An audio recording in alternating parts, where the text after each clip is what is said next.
I started in the finance industry in 1994 as an underwriter, actually, at what was Mercantile Mutual. The company's since been bought out a few times. And I stayed in there till 2001 in various roles. I was an underwriter where I started out, and then various roles in superannuation and marketing and product management and life insurance. I got to 2001 or so, and I started getting really bored, and I really needed a bit of a change. And I'd been involved in a project that had exposed me to the financial planning side of the industry, which is not something I had had exposure to up until that point for a range of reasons. And I thought it sounded quite interesting. And I was quite lucky in that about the same time, Patrick Chick, who was the previous owner of this business, was looking for somebody to come in and help take over and succeed him as he was looking for ultimately an exit strategy as he approached retirement. And we hit it off quite well. We had a couple of coffees together, and really what he wanted from the business and what he wanted from somebody and what I wanted to give matched up really quite nicely. So I wound up joining the firm in late 2001. And I suppose if I'm honest, back then I didn't really know what I wanted to do. I didn't really know how successful my journey into foray into advising would be. But I thought I'd give it a couple of years, and if I didn't like it, I could always go back into management or something. But I liked it so much, I ended up buying the business, as the saying goes. So worked with Pat and Paulie's son up until, I can't remember, 2008, 2009, somewhere around that mark, and then they both moved on from the business, and I've really run it by myself since then with the team. So it's been an interesting journey, but it's something I really enjoy, and probably surprise myself by how much I do ultimately enjoy it. So on the personal front, I'm married to my lovely wife Kate, and we've got 3 kids, Angus, Mia and Isla. So Mia's in year 6 this year, Angus is in year 4, and Isla's just started kindy. So this is the first year and the last year I've got all 3 kids at the same school, at public school. So I'm going to enjoy it, because from next year the life's going to get a little bit more expensive.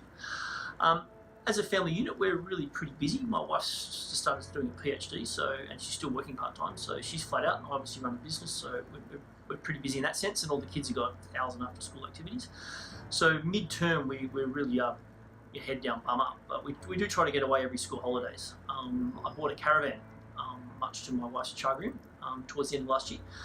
And we try to get away in that 2 to 3 times a year, and the family really enjoys it. We just go and find ourselves a bit of beach or a bit of bush somewhere, generally up the coast, and just spend a week reconnecting with each other and the things that are important, and no iPads and no iPhones and no electronic equipment, and the family really enjoys that, and that's our respite period.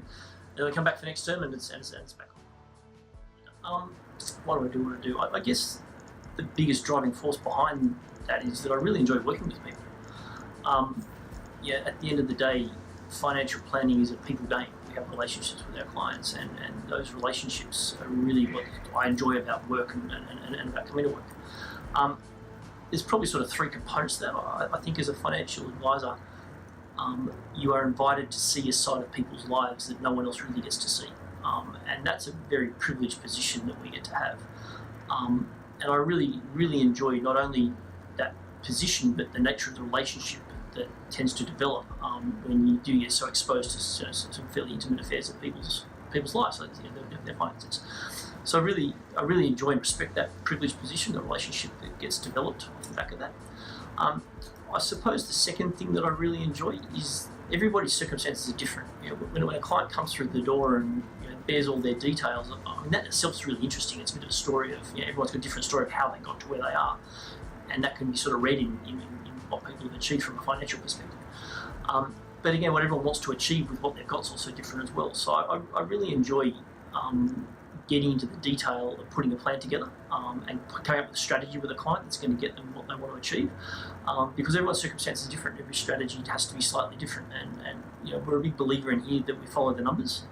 There is no sort of sausage cookie cutter solution here. It really is a case of running the analysis, doing the numbers, and then coming up with a tailored plan for people. I suppose the third component that I really enjoy is probably more a cultural and a business issue. Obviously, financial planning is an industry that's undergoing a huge amount of change at the moment, and for all the right reasons. It's had to happen. And so I really enjoy trying to manage the business in such a way that we stay ahead of that curve. I think one of the reasons for our success is that from a cultural perspective, the business genuinely wants to achieve the best outcome for the client, and we really let that drive the business. And so if I can maintain that culture within the business, and that drive within the business, then everything else seems to take care of itself, really. And certainly it delivers a good client experience, which ultimately is what people like.